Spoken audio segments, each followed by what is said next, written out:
예, 60여 년을 남과 북으로 떨어져 살았던 이산 가족들 어제 오후 첫 만남을 가졌습니다. 꿈에 그리던 얼굴을 직접 만져도 보고 같은 밥상에 둘러앉아 식사도 하면서 상봉의 기쁨을 누렸습니다. 이틀째인 오늘은 객실에서 가족들만의 시간을 보낼 예정입니다. 네, 한편 트럼프 대통령은 한 언론 인터뷰에서 2차 북미 정상회담이 열릴 가능성에 대해서 언급했습니다. 이 관련 내용들 이인배 한반도 미래포럼 수석연구위원 정치부 이승국 기자와 함께 자세히 짚어보겠습니다. 어서 오세요. 안녕하십니까? 네, 어서 오십시오. 자, 어제 이산 가족 상봉 행사 두 분 지켜보셨을 텐데 많은 분들 또 가슴이 뭉클하셨을 것 같습니다. 감격의 눈물바다 상봉장인 그런 모습이 연출됐습니다. 자, 먼저 이 기자, 상봉 첫날 남북 이산 가족들 어떤 일정을 보냈고 또 만남 시간이 어떻게 이루어졌는지 궁금한데 좀 이야기 좀 해주죠. 어제 상황요? 네, 그 남북 이산 가족 상봉 행사가 이뤄진 게 2015년 10월 이후에 3년 만입니다. 그 89명의 우리 측 이산 가족들이 북측 가족들을 어제 만났는데요. 그 6.25 전쟁이 1950년에 일어났으니까 길게는 68년 만에 혈육을 만나게 된 겁니다. 어제 오후 3시부터 첫 단체 상봉이 시작이 돼서 근데 이제 시작이 되자마자 상봉장인 금강산 호텔은 금세 눈물바다가 됐습니다. 예. 처음에는 약간 대면대면한 모습으로 이것저것 물어보면서 이렇게 확인도 하다가 네. 하지만 대부분의 이제 상봉자들은 서로 만나자마자 부둥켜 안고 이렇게 눈물을 흘리는 모습을 볼 수가 있었습니다. 어제 2시간의 단체 상봉을 마치고 나서 저녁 7시부터는 또 2시간 동안 북측이 주최한 환영 만찬을 가졌습니다. 그 상봉 뒷이야기도 좀 궁금합니다. 어제 만나고 나서 있었던 좀 몇 가지 이야기 좀 소개해 주시겠습니까? 사연들이 많이 있었다면서요? 네. 예. 많이 있을 수밖에 없는데요. 예. 우리 측 89명의 상봉자 가운데 부모 자식 간의 만남, 그러니까 직계의 만남은 7명이었습니다. 그 먼저 이제 올해 92살의 이금섬 할머니도 이 중에 한 분인데요. 이금섬 할머니는 어제 그 상봉장에서 북측의 아들 이상철 씨를 본 순간 얼굴을 부비며 눈물을 흘렸습니다. 지금 예. 모습 화면이 나오는데요. 예. 이금섬 할머니는 전쟁 중에 당시 3살이었던 아들 이상철 씨와 헤어진 것으로 이렇게 전해졌습니다. 70년 가까운 시간이 지나서 이제 만난 아들의 손을 놓지 않는 모습을 볼 수가 있었습니다. 예. 그다음에 이제 99살 한신자 할머니도 북측에 있는 두 딸과 감격적인 상봉을 했습니다. 한신자 할머니는 두 딸을 친척집에 맡겨두고 일사후퇴 때 남쪽으로 내려오면서 긴 이별의 시간을 이렇게 보내야 했던 것으로 알려졌습니다. 89살 유관식 할아버지도 북측의 딸 유연옥 씨를 만났습니다. 유 할아버지는 또 정말 참 약간 기가 막히는 사연인데 전 부인과 헤어질 당시에 뱃속에 이제 딸이 있는 사실조차 몰랐다고 합니다. 모르고 헤어졌는데 이번에 알게 된 그렇죠. 거예요. 이번에 상봉을 추진하는 과정에서 알게 됐고 예. 이번에 그 딸과 진짜 70년 만에 만나게 됐다는 이런 사연도 있습니다. 이번 이산가족 상봉에는 또 국군포로하고 전신합북자 6가족도 대상에 포함이 그렇죠. 됐습니다. 다만 당사자들은 이미 모두 세상을 떠나서 우리 상봉자들은 북측의 조카나 이런 친척들을 만났습니다. 예. 그 분위기도 좀 좋았다고 뭐 남북 관계를 반영하는 거 좀 보면은 그 북한에서 이제 보장성원들이 있습니다. 이제 그분들의 태도도 좀 꽤 많이 우호적이었다는 그런 이야기도 들리더라고요. 예. 한 분은 이 언론을 보니까 한 분이 우리 이산가족 한 분이 조금 공식 행사 전 일찍 가셨나 봐요. 가가지고 두르면 되니까 예. 이거는 나중에 올까요? 그러니까는 그럼 지금 만나 보시라고 그래도 한 분만 유일하게 공식 행사 전에도 먼저 만난 사례도 있다고 네. 뭐 그렇게 많이 편의도 봐주는 모습이었다고 뭐 그런 이야기도 그래, 있었습니다. 너무 딱딱하지 않게 네, 이렇게, 그렇게 했는 것 같습니다. 분위기가 된 것 같습니다. 참 워낙 고령이신지라 또 오해라는 이런 장면, 감정을 추스리지 못해서 건강이 걱정되는 부분도 있는데 언제 봐도 감동 그 자체인 것 같습니다. 뭐 방금 이웃께서 말씀하셨지만 뭐 오랜만에 지금 이산가족 상봉 행사가 열리지 않았습니까? 21차 상봉 행사인데 이번 상봉 행사는 예전과 좀 다르죠? 어떤 의미가 있다고 보십니까? 21차 21번째죠. 2000년에 처음 시작했으니까 이제 그렇게 했는데도 21번째인데도 여전히 그 만나는 장면들은 그 우리를 아프게 하기도 하고 또 뭐 감동도 주기도 하고 뭐 그런 모습입니다. 제가 한번 그 계산을 해보니까는 56만 9,400시간 이게 65년의 시간이 그런데 56만여 시간을 기다려서 11시간을 만나는 상봉이더라고요.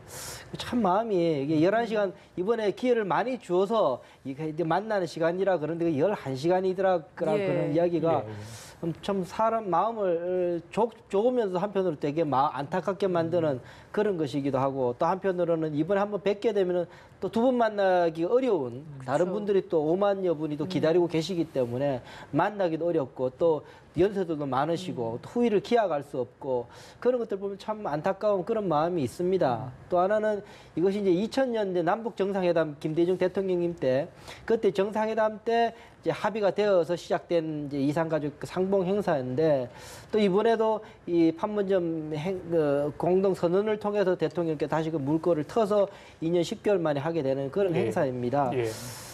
이게 정말 그렇게 남북 정상 간에 만나서 합의해야만 이렇게 터야 할 문제인지 이게 인도적 문제라고 이 북한 측에서 나와서 그런 이야기 했지만 그래서 인륜의 문제거든요. 인도적인 문제 이상의 문제이면 그 문제는 좀 정치적인 의지와 상관없이 만날 수 있는 장이라도 마련돼야 되지 않겠느냐가 뭐 그런 생각이 많이 듭니다. 예, 상시화, 정례화 이야기가 늘 이렇게 상봉 행사가 있을 때마다 거론이 되는데 이와 관련해서 좀 더 뒤에 좀 자세히 짚어보도록 하고 먼저 오늘 또 이제 일정이 좀 준비가 돼 있는 것 같습니다. 오늘은 좀 새로운 또 일정이 좀 처음 이번에 들어간 일정들이 있잖아요. 네, 과거와 달리 오늘 점심은 이산 가족끼리 오붓하게 할 수 있는 시간이 주어집니다. 이른바 객실 중식이라고 이렇게 표현이 되어 있는데요. 예. 역대 이산 가족 행사 중에 이렇게 가족들끼리만 따로 식사를 하는 건 이번이 처음이라고 합니다. 이게 오붓한 시간을 보낼 수 있을 것 같고 또 하나 달라진 점은 예전에는 차를 타고 북초로 넘어갈 때 다 내려서 입경수석을 밟아야 됐는데 이번에는 남북이 합의를 해서 거동이 불편한 상봉자는 버스를 탄 채로 거기서 이제 통행 검사를 받을 수 있도록 이렇게 했습니다. 이번에 남측에서 내려간 89명의 상봉자 가운데 3분의 1이 넘는 33명이 90살을 넘긴 고령이라는 점을 감안한 조치라고 통일부가 설명을 했습니다. 오늘 일정들 좀 어떻게 되는지도 좀 짚어주시죠. 네, 좀 전에 말씀드린 일정은 이제 잠시 뒤에 있고요. 일단 오전 10시부터 예. 그 시작이 됐습니다. 개별 상봉이 2시간 동안 먼저 진행이 되고요. 이 개별 상봉 시간에 서로 준비해온 선물들도 이렇게 교환하게 된다고 합니다. 이 개별 상봉 지나서 바로 객실에서 점심까지, 그러니까 사실상 개별 상봉이 3시간 정도 이렇게 진행이 되고 오후 3시부터 5시까지 그다음에 어제 했던 것처럼 단체 상봉 예. 이걸 마치면 이제 이틀째 오늘 일정이 끝이 납니다. 내일은 오전 11시부터 작별 상봉 그다음에 공동 중식 이건 다 같이 이렇게 점심을 먹는 시간이고요. 이걸 마치면 사흘 아까 말씀하신 것처럼 짧은 11시간의 만남을 뒤로 하고 상봉 일정이 마무리됩니다. 예. 6차례에 걸쳐서 1시간 시간에. 동안 만나는 거 아니겠습니까? 이번에는 이제 남측 이산 가족들이 올라가서 이제 만나는 거고요. 2차 상봉이 예정이 돼 있죠. 2차 상봉은 어떤 식으로 진행됩니까? 똑같습니까? 네, 일정은 같습니다. 24일부터 26일까지 2박 3일 동안. 대신 이번에는 이제 북측에서 상봉을 신청한 83명이 같은 일정으로 남측의 가족을 만나게 되는 겁니다. 장소 역시 똑같이 금강산에서 이뤄지고요. 2차 상봉에 참여하는 우리 측 상봉단은 337명이 금강산에 와서 만나게 됩니다. 예. 예.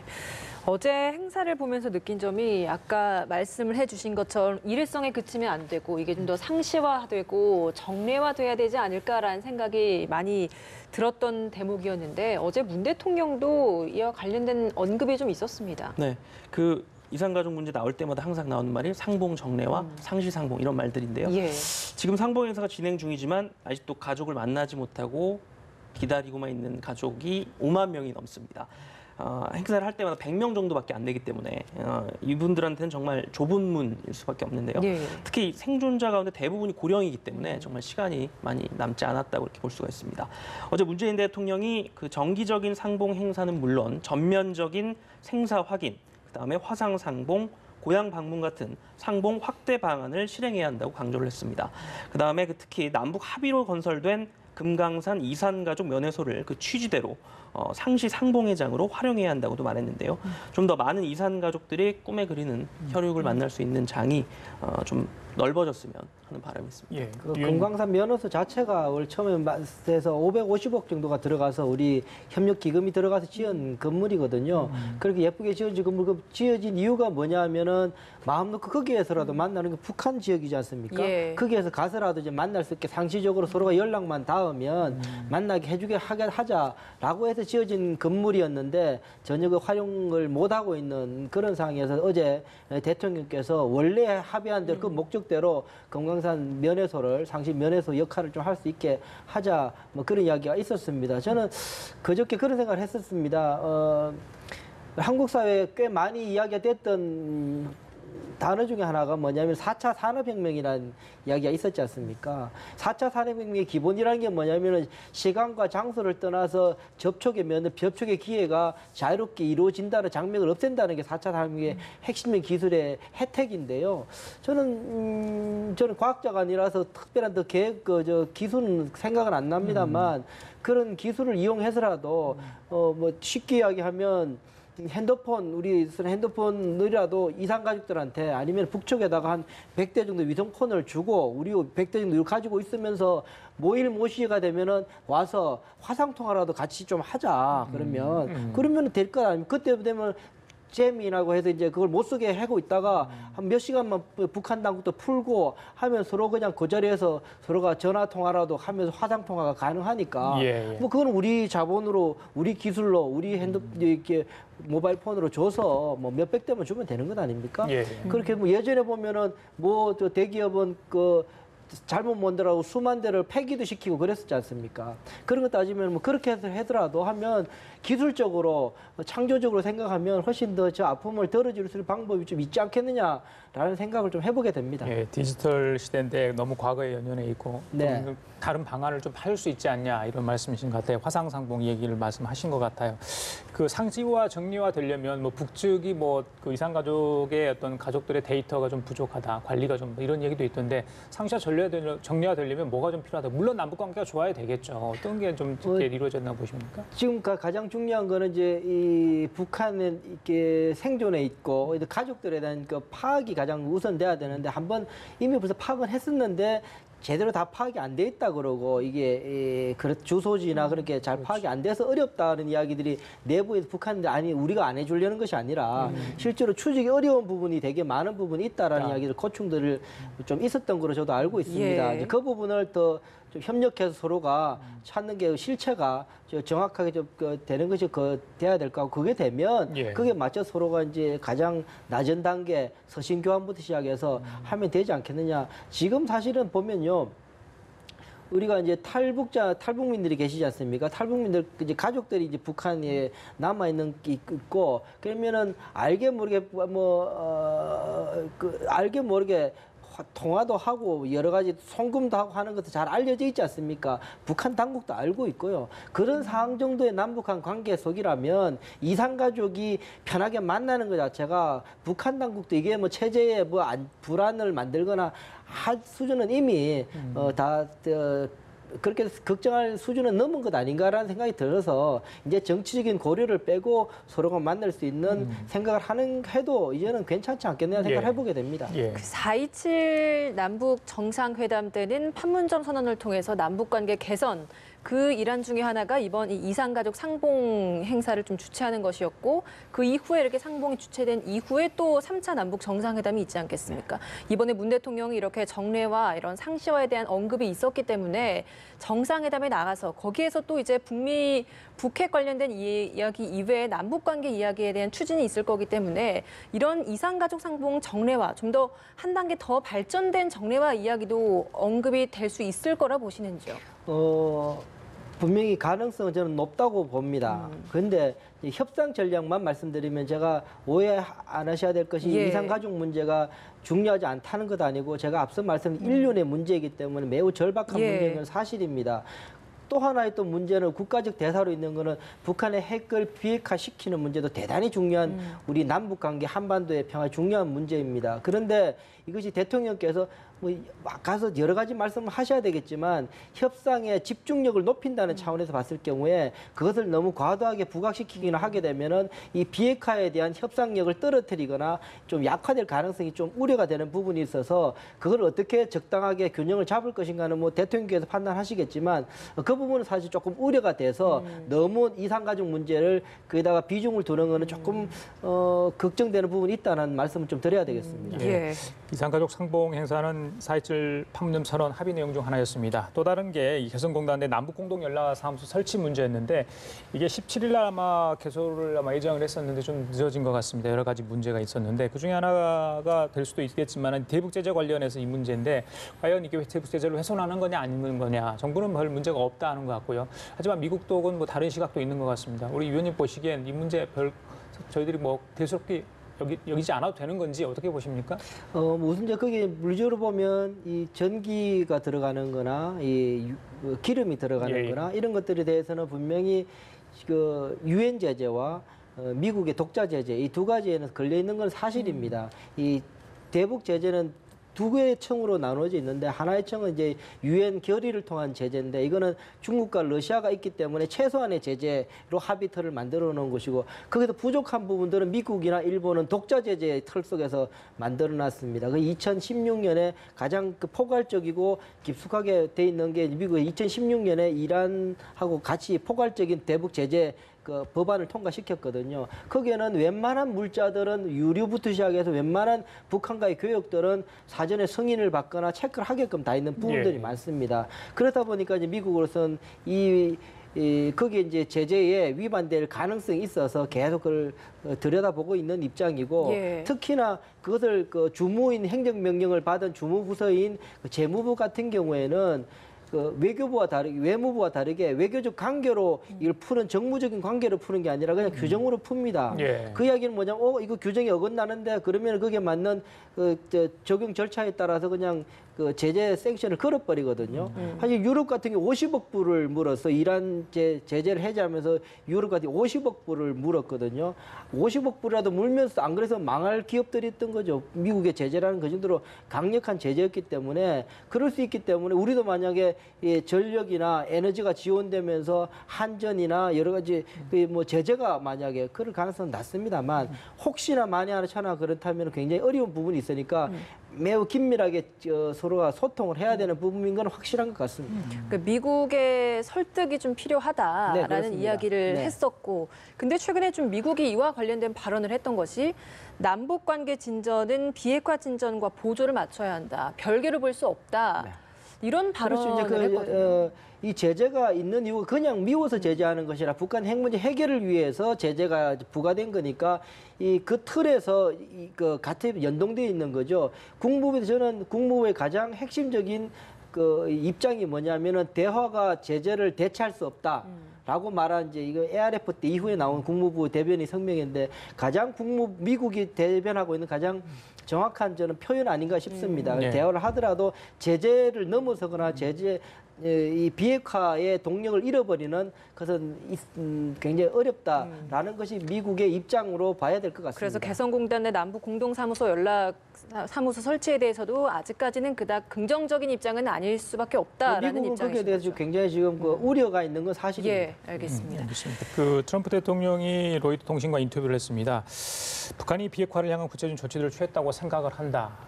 이렇게까지 했는데 또 2차 북미 정상회담 가능성까지 언급을 했어요. 지난번에도 뭐 이야기를 하고 이런 부분에 대해서 굉장히 그러니까 저희들한테 뭐가 약간의 그 기대 이 네. 섞인 발언을 계속 하잖아요. 지난번 서신 교환도 했고 네, 그렇습니다. 어떤 무슨 구체적인 어떤 그런 협상이랄지 뭐가 있기 때문에 이런 발언을 했나 이런 생각도 드는데 어떻게 예상을 하십니까? 예, 저도 그래서 로이터 통신 원문을 다시 한번 아침에 새벽에 꼼꼼히 예. 읽어봤는데 날짜나 이런 건 없어요. 구체적으로 뭐 어느 시기도 없고요. 예. 꼼꼼히 읽어보니까는 그냥 most likely 해서 아주 갈 가능성에 대해서는 높이 이야기합니다. another meeting 또 다른 한번 미팅이 있겠냐 물으니까 가능성은 있다라고 해서 어떻게 할 거냐 그러니까는 그 이상은 나는 코멘트 안 하겠다. 그리고 그 다음 이야기는 늘 했던 이야기를 합니다. 내가 정상회담 이후에 봐봐라. 미사일 실험도 안 하고 핵 실험도 안 했지 않느냐. 북한하고 지금 관계 얼마나 늘 지금까지 해왔던 이야기 똑같은 이야기라서 제가 느낌으로는 지금 트럼프 대통령이 이번에 이 로이터 통신의 그 인터뷰 내용으로 봤을 때는 보다 더 진전된 어떠한 그걸 가지고 이야기하는 느낌은 별로 못 받고 지금 동력이 소실되는 것에 대한 우려가 정치적으로 있기 때문에 그런 측면에서 이야기한 부분이 크지 않느냐. 너무 큰 기대는 지금은 가질 필요는 없지 않겠냐 듭니다. 그렇기 때문에 드는 생각이 구구절 앞두고 시진핑 주석 방북 이야기가 나오고 있잖아요. 이렇다 보니까 북중 관계가 좀 더 가까워지고 미중 관계는 더 어렵고 그리고 북미 관계는 해법이 나오지 않고 이런 상황이기 때문에 이런 것들을 좀 고려해서 지금 시기에 한 발언은 아닌가라는 생각도 드는데 이거 어떻습니까? 그랬었죠. 트럼프 대통령 이번에도 또 찝어서 말한 것이 이제 중국이 뒤에서 이게 그걸 또 할까봐 좀 뭐 얘기했죠. 불편하다는 이야기를 또 한번 또 이야기를 했습니다. 했는데 제가 볼 때는 이 중국의 입장을 제가 여러 가지 자료를 검토하면서 내린 짤막한 결론은 이런 겁니다. 중국에게 있어서 북한은 중요한 파트너이다. 그러나 그 중요성이 전부는 아니기 때문에 예. 미국보다 한 발짝만 더 가까우면 된다라는 생각을 하고 있는 것 같습니다. 그래서 미국이 소원에 있을 때 시진핑은 김정은 위원장 만나주지도 않고 그냥 사실은 없었습니다. 일단 미국이 아주 급격하게 가까워지면서부터 시진핑과 3번의 만남을 이제 허락하고 오라 그러기도 하고 해서 만나고 또 9월달에 들어가는 그런 모습도 보입니다. 그 모습은 다시 말하면은 미국보다 한 발짝 더 가까울 정도만 북한과의 관계를 유지하면 전략적으로 한반도에서 영향력을 유지할 수 있다라는 것이 북한의 입장이라고 저는 봅니다. 그렇다면은 지금의 관계에서 미중 간의 무역 갈등이 세게 강하게 부딪히게 되면 시진핑이 또 하나 고민하고 있는 부분이 뭐냐면 아무리 대국 굴기 중국몽을 끌고 간다 할지라도 미국의 이 반발, 미국의 협조 없이는 불가능하다는 것을 시진핑 주석도 잘 알고 있습니다. 그렇죠. 그러면은 갈등이 붙었을 때 그 압을 줄일 수 있는 방법 중에 하나가 북한에 대한 태도를 약간 뒤로 물려서 중국 측에서 약간 뒤로 물려서 미국이 원하는 쪽으로 조금 압박을 넣어서 이 미중 간의 갈등의 수위를 낮추는 쪽으로 시진핑이 움직일 가능성이 저는 있다고 봅니다. 예. 그런 측면에서 9월에 시진핑 방북이 한반도에 긍정적인 영향을 미칠 가능성도 좀 있다라는 게 저 생각입니다. 예, 일단 9월 9일, 그러니까 북한의 정권 수립일 날 시진핑 주석이 방북을 할 거다. 저희들이 이제 그렇게 언론에 지금 나오고 있는 상황입니다. 이 기자, 북한이 이제 구구절에 대규모 열병식을 준비하고 있다. 이게 위성 사진에 계속 포착이 되고 있는 상황이죠. 어떤 그림들이 나오고 있나요? 그럼 실제적으로? 네, 일단 다음 달 9일은 아시다시피 정권 수립 기념일인데요. 또 70주년. 북한에서는 꺾어지는 해라고 하는 5년, 10년 이런 정주년에 예. 상당히 성대하게 행사를 치르기 때문에 이번에도 대규모 행사를 벌일 걸로 예상이 되는데 최근 민간 상업 위성에 잇따라 이 정황이 포착이 되고 있습니다. 네. 관심은 지난 2월 건군절 때 그때 화성 15형, 14형 이런 대륙간 탄도미사일, ICBM급 미사일들을 공개를 했는데요. 이번에도 그런 것들이 등장할지 여부가 관심인데요. 계속 앞서 얘기가 나왔지만 폼페이오 장관 방북, 그다음에 시진핑 주석도 올 가능성이 높기 때문에 지금으로서는 그런 ICBM 같은 미국을 위협할 수 있는 전략 무기는 등장하지 않을 가능성이 높다. 왜냐하면 북중 관계가 안 좋았던 가장 큰 이유가 북한이 핵 개발, ICBM 개발에 열중했던 이유이기 때문에 시진핑을 불러놓고 또 그런 것들을 꺼낸다는 건 좀 지금으로서는 가능성이 좀 낮다고 이렇게 볼 수 있을 것 같습니다. 구구절 준비를 하면서 김정은 위원장은 지금 어떤 구상을 하고 있을지 좀 복잡할 것 같거든요, 셈법이. 지금 연일 지금 그 노동신문이라 나오는 이야기는 뭐냐면은 이제 북한 사회주의 경제 건설 그 5개년 전략 목표를 완성하자. 이게 지금 연일 계속 나오는 이야기고 그러면서 계속 이제 김정은 위원장의 이 현지 답사 이야기가 계속 나오고 있습니다. 오늘 신문이었나요? 그 삼지연 가가지고 또 뭐 좀 다른 돌아보고 예. 있는 그런 맞죠? 상황이 예. 하고 나오고 있는 상황이거든요. 그렇다면 이번에 이제 앞서 말씀하셨지만 이게 그 건군절 행사가 아니라 정권 창립 이제 70주년이라 그렇다면 볼 때는 이제 군사력의 위력을 보이는 쪽에 그 포커스를 맞추기보다 미래 계획, 경제적인 그 성과 이런 것들에 좀 맞추게 된다면 동원 규모나 이런 것들은 크게 할지라도 굳이 군사력을 그렇게 대대적으로 내세울 필요가 없는 행사일 수도 있겠다라는 생각이 들어서 내부적으로도 그렇고 대외적으로도 그리고 크게 그런 군사력, 외부적으로 우려하는 ICBM이나 그런 것에 대한 열병은 없을 가능성도 있겠다라는 걸 저도 같이 해보게 됩니다. 예, 알겠습니다. 9월 한 달 한반도 외교의 분수령이 좀 될 것 같습니다. 지금까지 이인배 한반도 미래포럼 수석연구위원 이승국 정치부기자와 함께 얘기 나눠봤습니다. 오늘 말씀 잘 들었습니다. 고맙습니다. 고맙습니다.